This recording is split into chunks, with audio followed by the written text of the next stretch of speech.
என்னடா அப்படி பேசுனாங்க அப்படின்னு என்னால் நம்பவே முடியலை. அந்த அளவுக்கு ரொம்ப தரம் தாழ்ந்த வார்த்தைகளாக இருந்தது அது.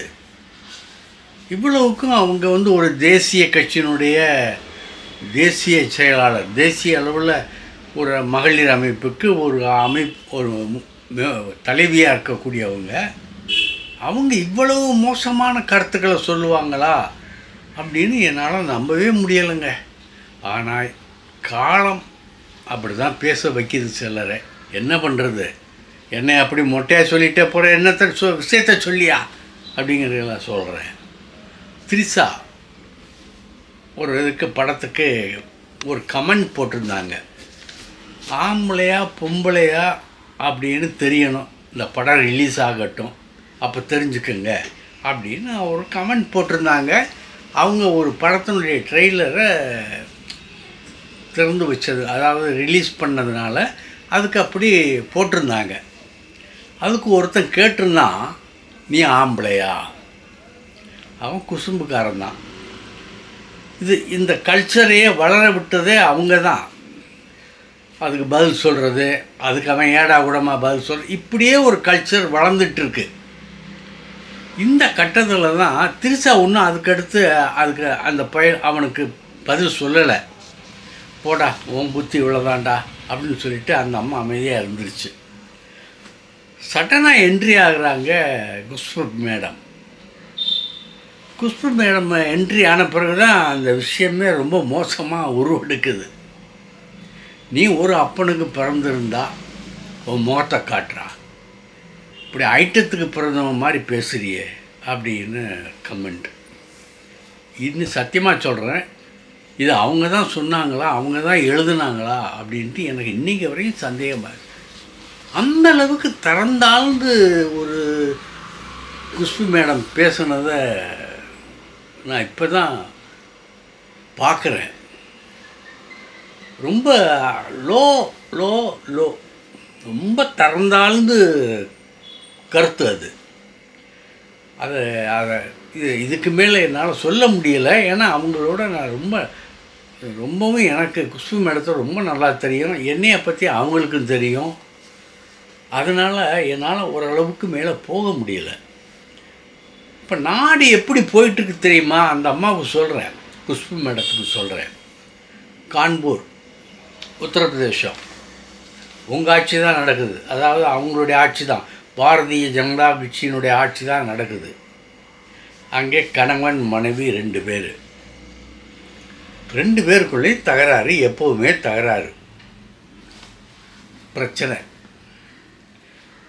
எதுக்கெடுத்தாலும் பிரச்சனை. நல்லதில் கைகழுப்பு போகாமே இருந்தது. இவனும் எவ்வளவோ சகிச்சு போய் பார்த்துட்டான், பொறுக்க முடியலை.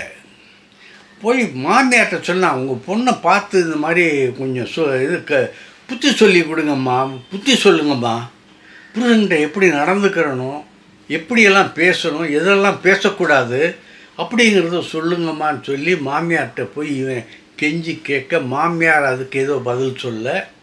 இப்படியே போனது என்ன ஆச்சுன்னு சொன்னால், மாமியாருக்கும் மருமகனுக்கும் ரிலேஷன் ஆயிடுச்சு. ஏன்னா அங்கே மனைவி செய்த ஒரு பிரச்சனையினால் கணவனுக்கு அடங்கி போகாததுனால அவன் யார்கிட்டையோ போய் அடக்கியலம் தேட, யார்கிட்டையோ போய் ஒரு புகலிடம் தேட, அது எப்படி உறவு மாறுதுன்னு பாருங்கள். மாமியாருக்கும் மருமகனுக்கும் ரிலேஷன், வேறு வழி இல்லை. பொண்டாட்டியை டைவர்ஸ் பண்ணான், கோர்ட் மூலியமாக மாமியாரையே கல்யாணம் பண்ணிக்கிட்டான். இதை பற்றி இந்த அம்மா என்ன சொல்கிறாங்க? காலம் அப்படி போய்கிட்டு இருக்கு. அந்த நேரத்தில் இந்த மாதிரியெல்லாம் சர்வசாதாரணமாக தான் இருக்கும். அதை நீங்கள் பெருசாக எடுத்துக்கக்கூடாது. ட்விட்டரில் இதை விட மோசமாக எவ்வளோ வருது மேடம், உங்களுக்கு தெரியாதுல்ல. அதை அப்படியே ஜஸ்ட் லைக் தட் அப்படி தட்டி விட்டுட்டே போய்கிட்டே இருக்கணும். அதை பற்றி பெருசாக எடுத்துக்கவே கூடாது. சரி, அதுக்கடுத்து இப்போ இந்தியாவிலேயே இந்த நடிகர்களில் அதிக சம்பளம் வாங்குறது யார் அப்படின்ட்டு ஒரு இது இருந்தது. முத 1 கோடி ரூபாய் சம்பளம் வாங்கினது சிரஞ்சீவி. அதுக்கப்புறம் அதிகமான சம்பளம் வாங்கினது யாருன்னு பார்த்தா நம்ம சூப்பர் ஸ்டார் ரஜினிகாந்த். அவரோட போட்டி போட்டுக்கிட்டு இல்லை எங்கள் ஆள் தான் வாங்கினார்னு சொல்லி தாவேக்கா நண்பர்கள்லாம் விஜய் சொன்னாங்க. நீங்கள் விஜய் அதுக்கு அப்பாற்பட்டு ஒரு அரசியலுக்கு போய் சிஎம் ஆயிட்டார், அதை விட்டுருங்க. ஆனால் அதிக அளவில் சம்பளம் வாங்கிறது அல்லு அர்ஜுனா. கிட்டத்தட்ட லாபத்தில் சம்பளம் இவருக்கு இவ்வளோ பர்சன்டேஜ் கொடுக்கணும் அப்படிங்கிறதுல அல்லு அர்ஜுன் இந்த மாதிரி பேசி இன்றைக்கி இந்தியாவிலேயே அதிக அளவில் சம்பளம் வாங்கிறது அல்லு அர்ஜுன். சரி, அடுத்து கல்கி 2 2027 டிசம்பரில் ரிலீஸ்.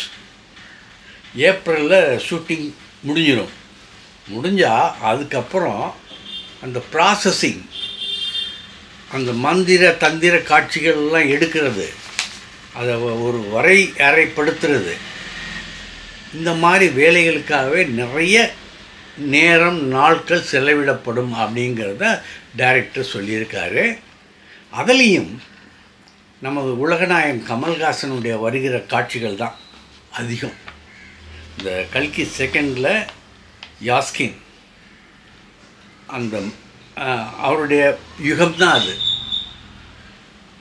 யாஸ்கினுக்கும் அந்த ஒரு குழந்தை அந்த இதுக்கு தான் ஒரு பெரிய போராட்டமே நிகழ்கிறது அப்படின்னு சொல்கிறான்.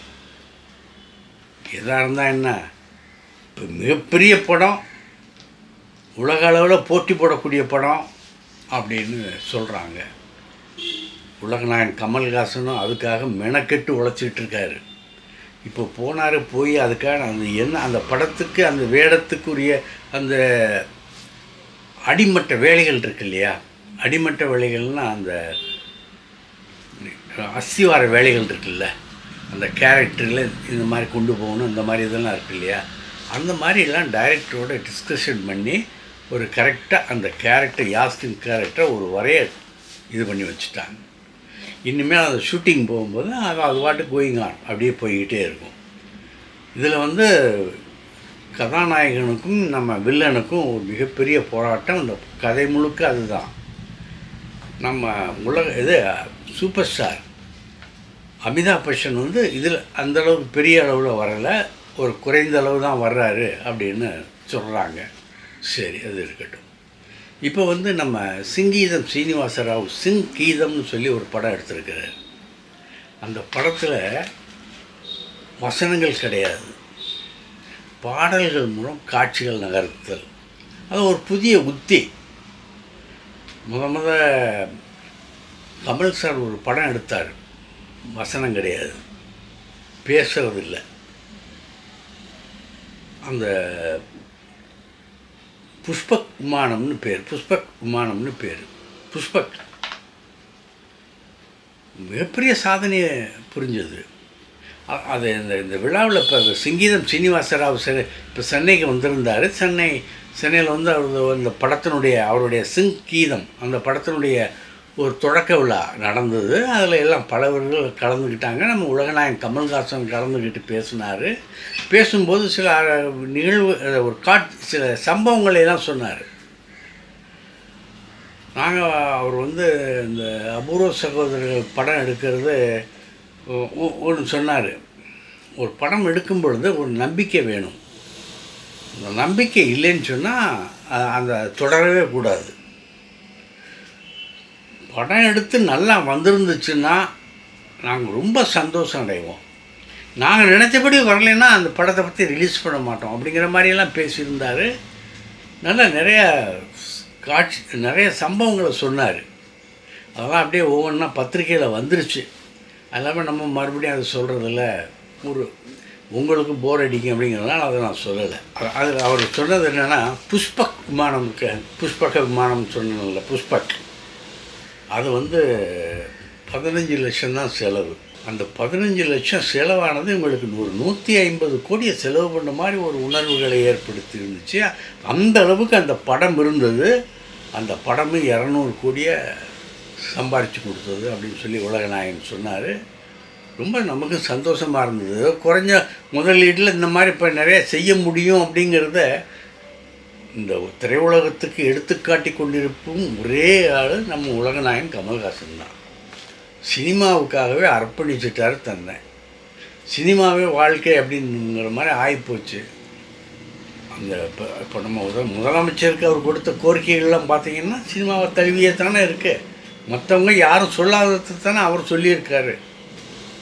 அதன்படி முதலமைச்சர் நடந்துக்கிட்டாருன்னா திரையுலகத்தை கவனிச்சுக்கிட்டாருன்னா நல்லா தான் இருக்கும். இல்லைன்னா என்ன பண்ணுறது, வேறு விஷயங்களில் அரசியலில் வேறு மாதிரி போய்கிட்டு இருந்தாருன்னா, நேஷனல் லெவலில் நம்ம பெரிய அளவை பார்க்கணும் அப்படின்னு நினச்சிக்கிட்டு இருந்தாருன்னா சினிமா உலகத்தை கைவிட்டுட்டாருன்னா என்ன செய்ய முடியும்? சரி கொடுங்க. சர்வர் சுந்தரம்னு ஒரு படம் வந்தது, ஞாபகம் இருக்கா? நாகேஷ், இது நம்ம நாகேஷ் நடித்தது. சர்வர் சுந்தரம் நாகேஷ் நடித்தது. அதே பேரில் ஒரு படம் எடுத்தாங்க. கிட்டத்தட்ட ஒரு 8 வருஷம் 9 வருஷம் இருக்கும். சந்தானம் ஹீரோவாக போட்டு எடுத்தாங்க. அந்த படம் என்ன ஆச்சு? வந்ததா? ரிலீஸே ஆகலை. 8 வருஷமாக அந்த படம் போராடிக்கிட்டு இருக்கு. எப்போ வரும்? என்னென்ன பிரச்சனைகள்? எல்லாம் காசு தாங்க. அந்த காசு பிரச்சனைகள் தான். கிட்டத்தட்ட இப்போ 2.5 கோடி ரூபா இப்போ இன்னும் தேவைப்படுது. அந்த 2.5 கோடியும் கிடச்சுன்னா அந்த படம் ரிலீஸ். ஃபைனலாக இப்போ அந்த வேலை தான் நடந்துக்கிட்டு இருக்கு. அவர் டைரக்டர் அதுக்கான வேலைகளில் ஈடுபட்டுக்கிட்டு, ஏன்னா அவர் தான் ரொம்பவே பாதிப்படைஞ்சார். பாதிக்கப்பட்டவர் அவர் தான். அந்த படம் வந்துருந்துச்சுன்னா இன்னும் ஒரு 4 படம் இப்போ இந்நேரம் டைரக்ட் பண்ணியிருக்கலாமே 7 வருஷத்தில். என்ன பண்ணுறது, விதி. சந்தானமாக அதை பற்றி அக்கறை எடுத்துக்கல அப்படின்னு அவர் ஒரு குற்றச்சாட்டு இருக்குது அவர் மேலே. சரி, சினிமான்னு அதெல்லாம் சகஜம்தான். சரி, பார்க்கலாம். நம்ம விஜயனுடைய பையன் ஜேசன் சஞ்சய், இந்த ட்ரெய்லர் பார்த்திங்கன்னா அந்த ரேப் பாட்டு அதில் முழுக்க அவர் கையாண்ட வரிகள் இருக்குது பாருங்கள், எல்லாமே ரஜினிகாந்த். அவர் சொன்னதை தான் அவர் கையில் எடுத்திருக்கார். அவருடைய போக்கு பூரா அந்த டைரக்டர் நம்ம ஜேசன் சஞ்சனுடைய போக்கு பூரா ரஜினிகாந்த் ஒட்டியே இருக்குது. என் வழி தனி வழி அப்படிங்கிற மாதிரிலாம் போட்டு தாக்கி இது பண்ணியிருக்காரு. நல்லா இருக்குது. அந்த ரேப் பார்த்தா நல்லா இருக்குது. அப்புறம் கிட்டத்தட்ட ஒரு 10 வருஷம் எவ்வளவோ வருஷமாக இழுத்து அடிச்சுக்கிட்டு இருந்தது. எத்தனையோ வருஷம் நடிகை சுகன்யா அவங்க ஒரு கேஸ் போட்டிருந்தாங்க. சன் டிவியில் ஒரு இது ஒளிபரப்பாச்சு. அதில் PV நரசிம்மராவுடைய மகனுக்கும் சுகன்யாவுக்கும் தொடர்பு இருக்குது அப்படின்னு வீரப்பன் பேசியதாக நக்கீரன் வெளியிட்டிருந்ததை இவங்க எடுத்து போட்டிருந்தாங்களாம். அதன் மேலே இவங்க மேலே ஒரு கேஸ் போட்டிருந்தாங்க. அதில் இப்போ 10 லட்ச ரூபா கட்டணும் இப்போ தான் வந்திருக்கு. நான் நினைக்கிறேன் 30 வருஷம் இருக்கும்னு நினைக்கிறேன். அந்த 30 வருஷம் இடைவெளிக்கு அப்புறம் தான் இப்போ தான் தீர்ப்பு. ஒரு எம்எல்ஏ இதே 10-20 வருஷம் கழித்து தானே, 2 தேர்தல் முடிஞ்சு போன பிறகு தானே தீர்ப்பே வந்திருக்கு. அதனால் அந்த இது என்ன, யாருக்கு என்ன பிரயோஜனம்? தாமதித்த நீதி அது நியாயமாகாது இல்லை. அப்படி தான் போயிட்டுருக்கு நாடு. சரி, பார்க்கலாம். நம்ம விஜய் ஆண்டனி நல்ல டைரக்டர். நம்ம விஜயனுடைய வீட்டில் தான் அவர் குடியிருந்தார். அங்கே தான் ஸ்டூடியோ கட்டி எல்லாம் இது பண்ணிகிட்டு இருந்தார். இசையமைப்பாளராக இருந்தவர் படங்களில் பிச்சைக்காரனில் ஒரு பெரிய இது ஏற்பட்டது, ஒரு திருப்பம் ஏற்பட்டது அவருக்கு. அதுக்கப்புறமா தெலுங்கில் ரொம்ப நல்ல அந்த இது பிச்சைக்காரனுக்கு உள்ள வரவேற்பு இருந்தது.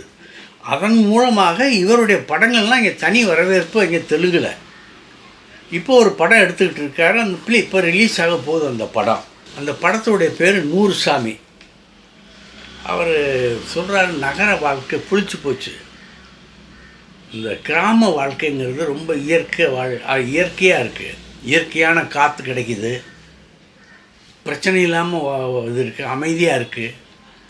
ஆக நான் அந்த பொள்ளாச்சி மாதிரி ஏரியாவுக்கு நான் போயிடுவேன். இந்த படம் முடிச்சுட்டு இந்த பட உலக வாழ்க்கையே மறந்துட்டு நான் அங்கே போய் செட்டில் ஆக போகிறேன் அப்படின்னு சொல்லியிருக்காரு. ரொம்ப வெறுத்து போயிட்டாருன்னு நினைக்கிறேன். பார்ப்போம் அடுத்து நாளைக்கு. இந்த வீடியோ உங்களுக்கு பிடிச்சிருந்தா லைக் பண்ணுங்கள், கமெண்ட் பண்ணுங்கள், ஷேர் பண்ணுங்கள், சப்ஸ்கிரைப் பண்ணுங்கள்.